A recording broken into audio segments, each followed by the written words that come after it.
안녕하세요. 현학부입니다. 반갑습니다. 오늘도 지난 동영상에 이어서 제5차 건설산업진흥기본계획에 대한 이야기를 이어가도록 하겠습니다. 오늘은 별첨으로 되어 있는 주요 국가들의 건설정책 방향에 쓰여져 있는 내용들을 살펴보도록 할게요. 지금 여기 그 국토부 자료는 주요 국가로서 미국, 영국, 일본, 싱가포르 요 4개 국가를 꼽았는데요. 이 4개 국가가 아마도 국토부의 생각으로는 우리에게 무엇인가를 시사하는 그러한 정책을 가지고 있는 거 아니냐. 그리고 배울 건 배우자.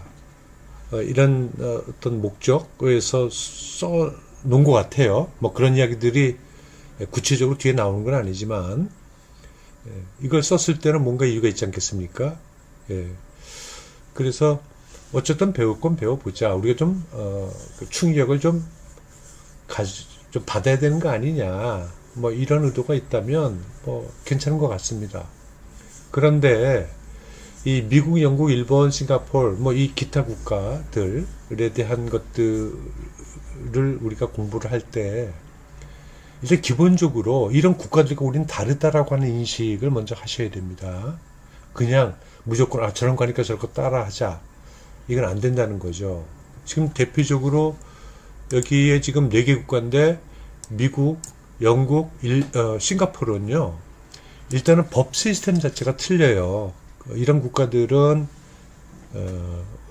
우리 커먼러 그 시스템 국가라고 하는데 불문법이죠. 이게 법이 있는 게 아니고 또 판례에 의해서 그 사회를 규율해 나가는, 그러니까 상당히 그 컬처라 그럴까, 법문화, 이 법문화라고 하는 결국 우리의 구성원들을 끌어가는 거니까 이것 자체가 굉장히 틀린 국가고, 그 일본은 우리하고 같습니다. 일본은 성문법, 그러니까 모든 것들을 법으로 규율하려고 하는 이러한 국가이기 때문에 일단은 그 국가 시스템 자체가 법 시스템이죠.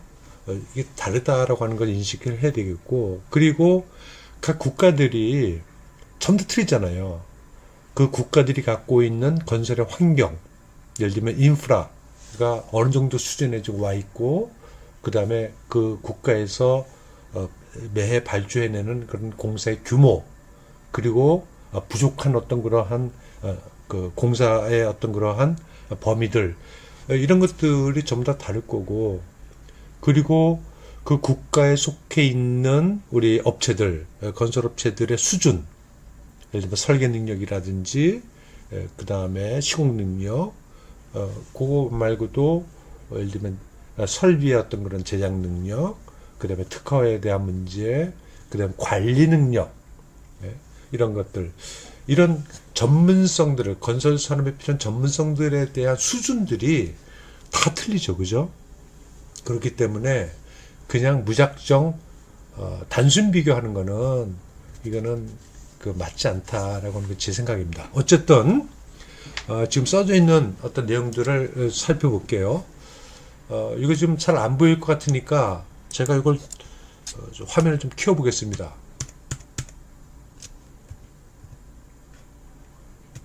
네, 좀 크게 보이죠?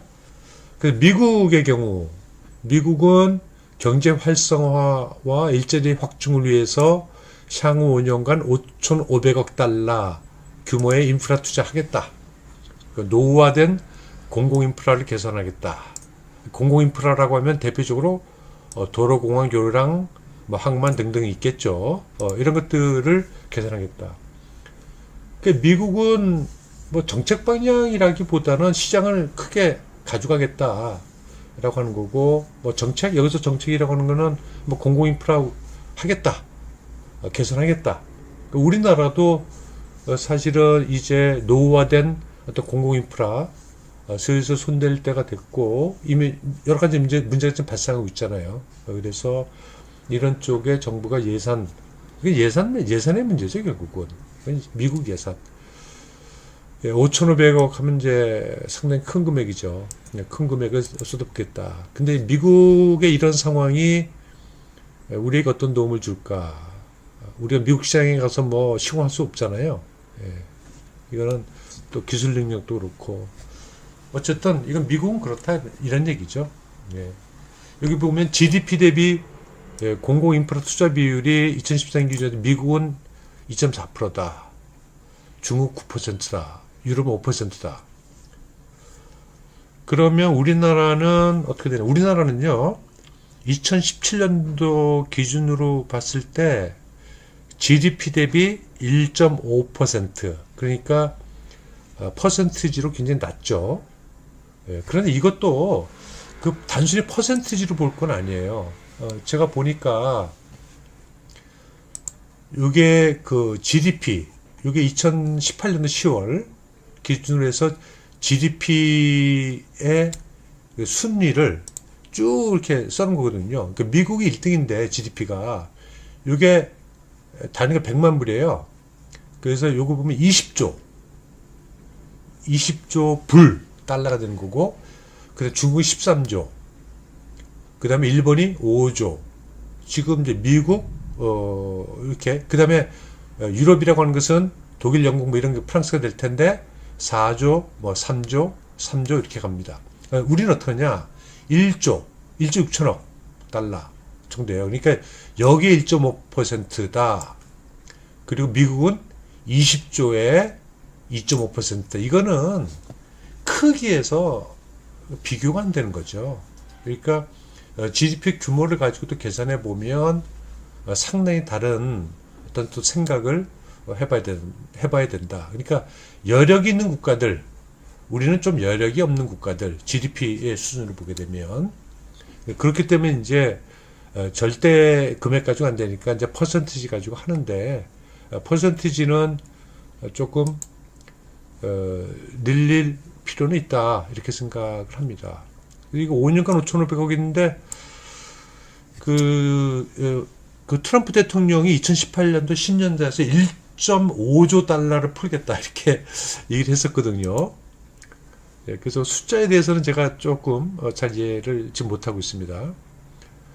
그 다음에 나오는 것이 영국의 이간 레포트 98년도 이후에 건설산업 혁신운동을 하고 있고, 최근에 2013년도에는 컨스트럭션 2025 라고 해가지고 건설산업 혁신 5대 비전을 제시하고 있다.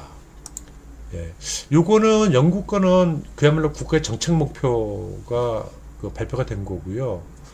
이것은 좀 우리가 향후 우리의 정책 방향을 결정할 때 조금 시사하는 바가 있지 않은가 이런 생각을 합니다. 여기서 중요한 게 뭐냐면요. 정부하고 건설산업계가 공동 목표를 갖고 역할을 분담해서 같이 실천하자가 정부와 업체들 간의 협업입니다. 협업. 그러니까 정부 따로 있고 업체 따로 있고 정부 뭐 도와준다 뭐 이런 식으로 무슨 혜택을 베풀고 이런 것보다는 여기서 우리가 배워야 될 건 뭐냐면 파트너십의 관계를 갖고 같이 움직여줘야 된다. 그러면 그 파트너십을 갖고 같이 움직여줄 수 있는 어떤 조직, 뭐 커미티, 뭐 이런 것들이 있어야 돼요. 아무리 정부가 이거 좋고 이런 정책을 뭐 한다라고 해봐야 끼껏하는 게 뭐 R&D, 우리나라 R&D 예산이 얼마인지 아십니까? 2019년도에요. 20조예요, 20조. 엄청난 겁니다. 20조. 20조면요. 우리나라 1년 예산이 뭐 450조?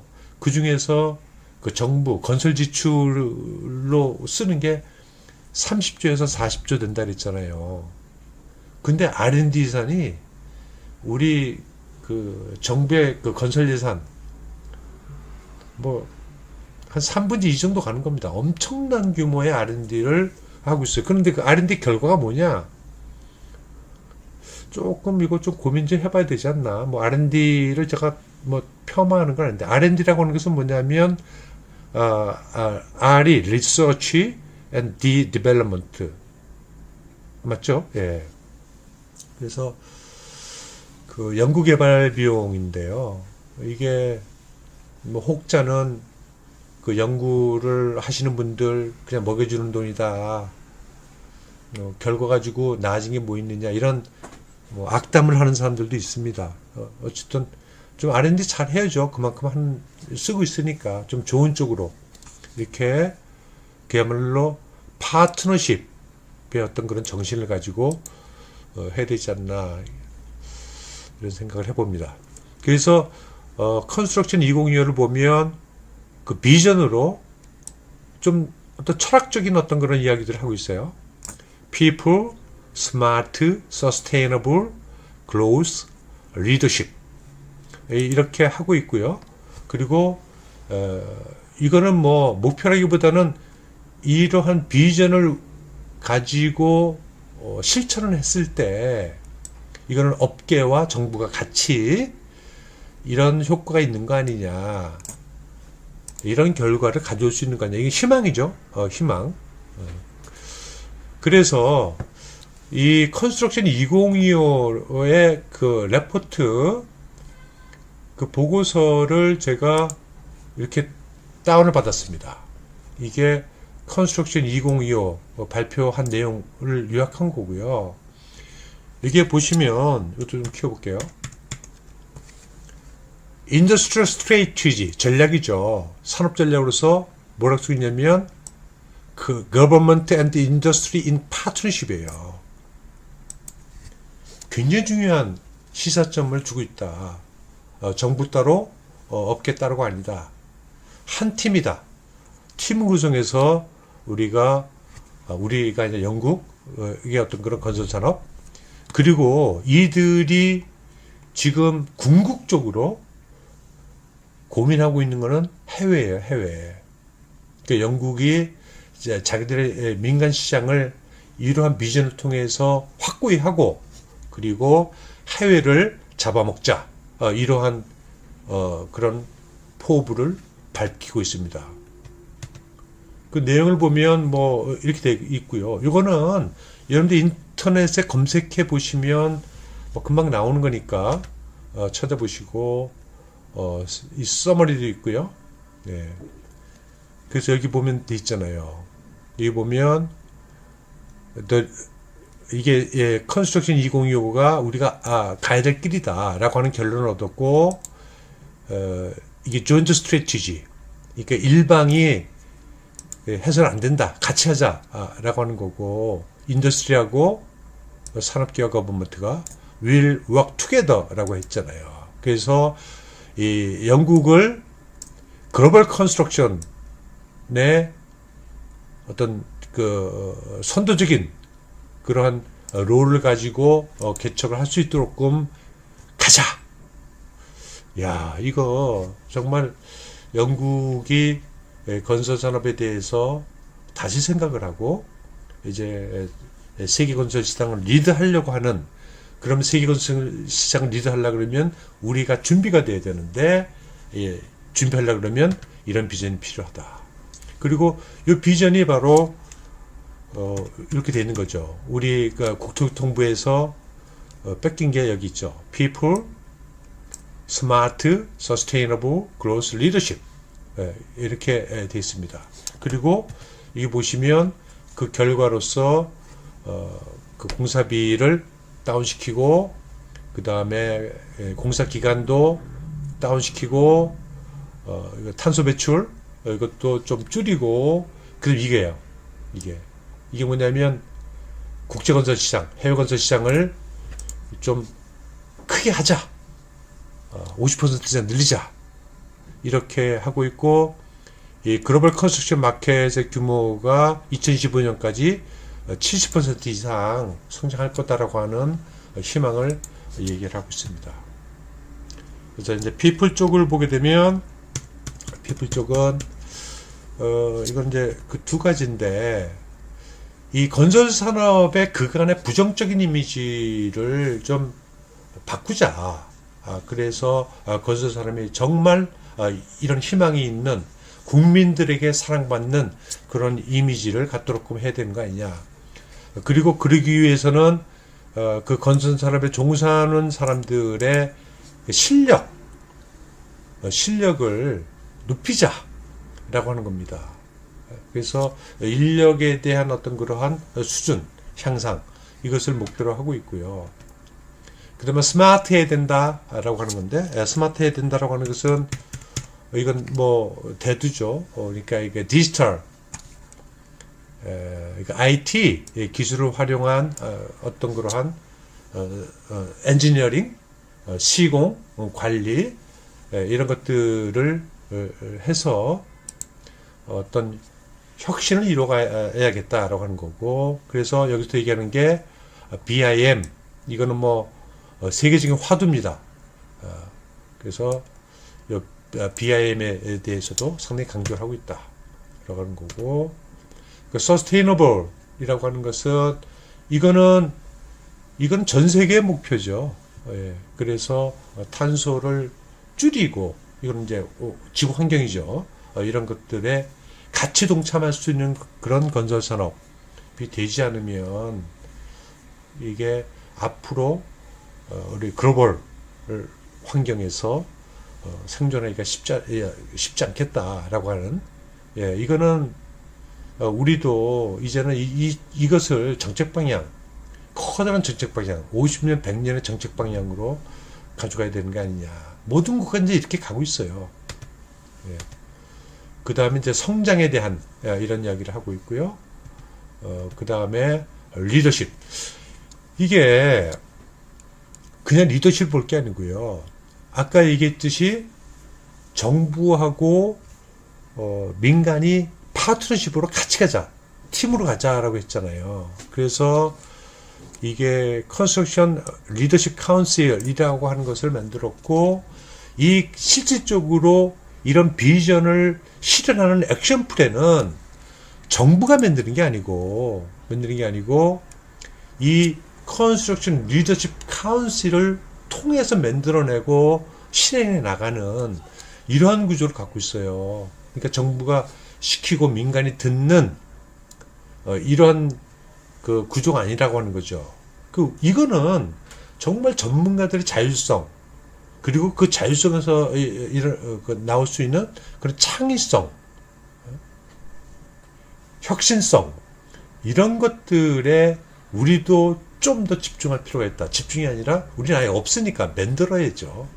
맨날 연구용역 해가지고 연구소에 주고 교수에다 주고 그 결과 받아가지고 국토부가 무엇을 만들어내고 또 그 국민들 우리 뭐라 그러니까 그거 없애려고 뭐 공청회하고 뭐 이런 형식적인 거 말고요.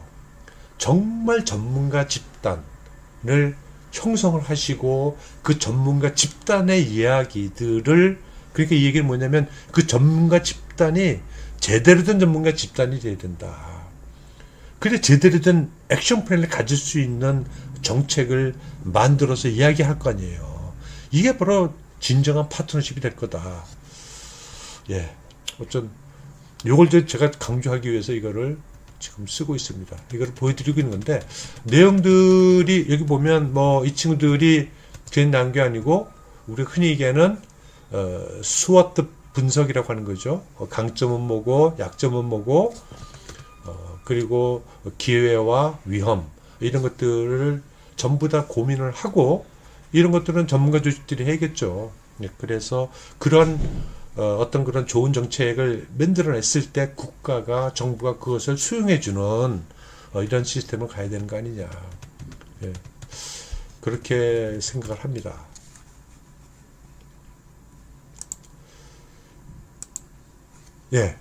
그래서 요거는 그렇게 이해를 하시면 되겠고요. 그 다음에 일본의 경우인데, 제가 일본이 지금 굉장히 그 노력을 하고 있어요. 일본은 어디에 꽂혀 있냐면 생산성입니다. 결국은 건설 생산성을 올리지 않으면, 일본 같은 경우 우리도 마찬가지지만 이제 노령화돼 가고 있잖아요. 물론 노령화가 전부 다는 아니지만 건설 현장의 생산성은 이거는 영원한 숙제입니다. 생산성을 높일수록 경쟁력을 갖는 거거든요. 그리고 그 생산성을 높임으로써 해외 건설 시장에서도 좀 더 저렴한 가격으로 공사비를 다운시켜서 좋은 품질의 목적물을 발주하게 넘겨주는 이런 일을 할 수도 있다. 그래서 이 아이 컨스트럭션이라고 하는 것들을 들고 나왔는데, 이게 아이 컨스트럭션이 뭐냐, 제가 잘 몰라가지고 이렇게 좀 찾아봤어요. 그래서 I가 의미하는 게 인텔리전트인 것 같아요. 이게 뭐냐면 이제 4차 산업혁명 시대에서 요구하는 그러한 조건들, 이게 정보 산업이나 결국 정보, IT 기술을 가지고 건설도 이제 끌어나가야 되는 전 분야에서. 그래서 아주 구체적인, 일본 같은 경우는 아주 구체적인 목표를 가지고 대응하고 있다. 예, 그래서 그 일본 같은 경우는 2016년도에 그 국토교통성 장관을 본부장으로 하는 생산성 혁명 본부를 만들었어요.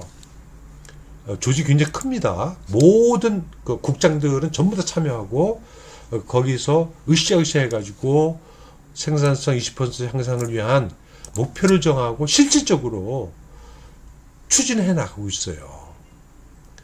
예, 이거는 좀 우리가 좀 더 좀 자극을 받아야 될 부분이 아닌가 이렇게 생각을 해서, 그 아이 컨스트럭션이라고 하는 것이 뭐냐, 뭐 그 많지만 이 정보화 시공, 로봇, 그 CIM 뭐 등등 해가지고 결국은 ICT 기술 적용을 위한 전략이다.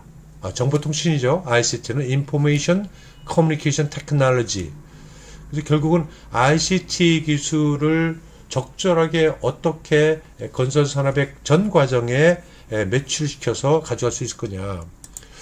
그래서 이거를 또 제가 한번 찾아봤더니 이게 뭐냐면요, 시간 좀 많이 가고 있는데, 그 일본의 이 아이 컨스트럭션, 이 New Strategy of Construction in Japan 해가지고 건설의 새로운 전략, 일본 전략이죠. 그래서 가주요시 다테야마라고 하는 교수가 쓴 글인데, 이게 그 뭐 다른 영들은 뭐 그 좀 그렇고,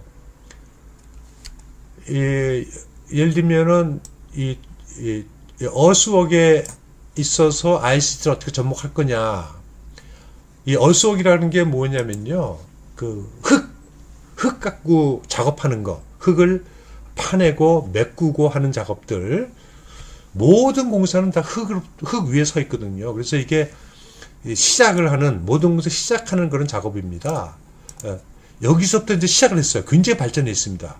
그래서 측량을 하고 설계를 하고 시공을 하고 검사를 하고 유지보수를 하는 이러한 것이, 이걸 이제 어스웍을 토공이라고 그래요. 토공 작업의 중요한 그 과정인데, 이 과정에 이 ICT를 접목시켜서 구체적으로 어떻게 해 갈 거냐. 그리고 이미 개발을 했어요. 측량 같은 경우는 드론을 활용을 해서 3차원적인 어떤 그러한 매핑, 그 지형도 이런 것들을 하고, 이러한 매핑의 데이터를 활용해 가지고 결국 이제 설계를 하는 거죠, 그죠? 그래서 3차원적인 설계를 한다. 이 3차원적인 설계라고 하는 게 결국은 우리가 흔히 이야기하는 BIM이라고 하는 거고, 그 다음에 이제 컨스트럭션 사이드에서는 그 ICT 기술을 활용해 가지고 이런 장비들을 제어하는 거. 결국은 그 공사는 장비가 하잖아요. 그래서 이 장비들을 제어하는데 이게 수준이 상당히 올라와 있어요. 예. 그리고 이제 컨스트럭션 매니지먼트 또 ICT 기술을 활용해 가지고 하겠다. 이렇게 지금 일본이 구체적으로, 아주 구체적인 그 건설의 요소들에 대해서 지금 이야기를 하고 있다라고 하는 겁니다. 근데 이런 구체적인 요소들은 결국 정부가 도와주고 하지만 민간이 이런 것들을 개발하고 이것을 실제 작업에 활용을 해야 되잖아요.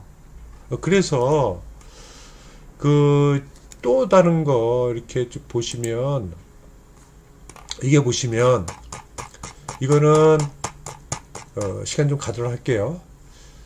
예, 일본 건설 산업의 기술 개발 동향에 대한 건데 이거는 조재영이라고 하는 대한건설 정책연구회 설명구원이 쓴 글입니다. 그래서 이거 쭉 그냥 똑같은 설명을 하는 거고 국토교통부 열심히 하고 있다라고 하는 거고 여기 보면 업체들 그 장비 업체들 있지 않습니까? 고마츠 굉장히 유명한 그 장비 업체거든요. 참 부럽습니다. 미국은 카타필라라고 하는 큰 장비 업체가 있고요. 일본은 이제 코마츠라고 하는 큰 장비 업체가 있는데 이미 코마츠라고 하는 장비 업체는 이 장비의 센서나 이런 것들을 달아가지고 이게 일본 글로벌 위성 위치적 시스템, 그다음 위치 3D 설계 데이터 이런 것들을 활용해 가지고요. 이 장비가 그냥 뭐 원격으로 조정되는 수준을 넘어서 가지고 아까 얘기했듯이 드론으로 3차원 설계를 가능하게 하고 그 3차원 설계를 하게 되면 땅의 모양이 다 나오잖아요. 그러면 얼마만큼을 파야 되겠다라고 하는 것이 이 장비가 인식할 수 있도록 하는 겁니다. 그러니까 땅을 더 파지도 않고 덜 파지도 않게 하는 이러한 기술을 지금 고민하고 있다. 야, 이거는 거의 혁명이 아닌가 이런 생각을 합니다. 예.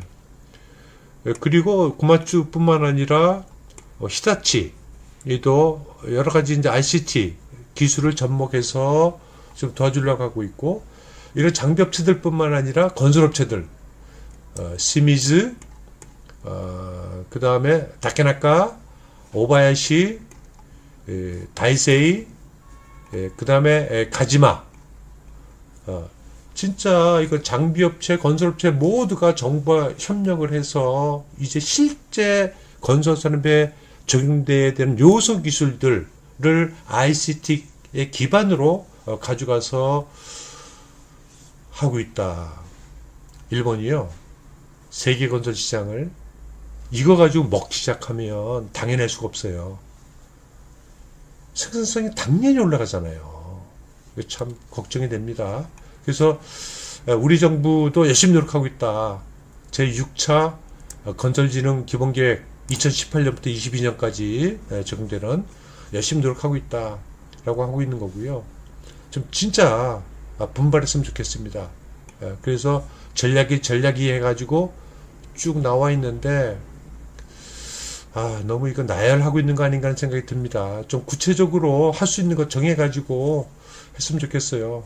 그리고 우리 업체들도 두산 열심히 하고 있다라고 하고 있고 현대건설기계도 열심히 하고 있다. 그리고 업체 쪽으로 보면 뭐 대건설 하고 있고 롯데건설 얘기도 나오고요. 그다음 사인건설 얘기도 나오고 이렇게 나오고 있습니다. 이 업체들 외에도 많은 업체들이 고민하고 있는데 일단 뭐 정부가 진짜 영국처럼 파트너십 가지고 또 일본은 아예 들어붙었잖아요. 본부까지 만들어가지고 적극적으로 봉사한다라고 하는 측면에서 업계 이야기를 들고 동향을 파악해가지고 뭘 도와줘야 되느냐 이렇게 가도 참 시원치 않는 세상입니다.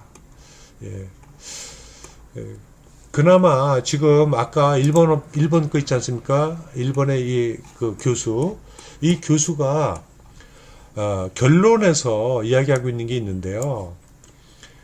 이런 ICT 기술 접목할 수 있는 그러한 새로운 지침과 매뉴얼은 이미 가지고 있는 것 같습니다. 그래서 일단 시작한 준비됐다. 근데 여기도 구체적으로 ICT를 운영할 수 있는 툴, 이게 뭐냐면 표준 시스템 같은 거거든요. 컴퓨터 운영 체계 같이. 그래서 이런 것들은 사실 일본인만이 한다고 되는 게 아니고 이건 국제 표준을 또 가지고 가야 될 문제가 좀 있어요. 그런데 이런 것들이 일단 일본은 매뉴얼이나 뭐 이런 것들 그 기준이 이런 것들을 가지고 있으니까 건설에 적용될 수 있는 이제 이것도 이런 표준화를 해가는 것도 일본이 주도를 하기 시작하면 우리는 뭐 어떻게 되나 어쩔 걱정이 됩니다.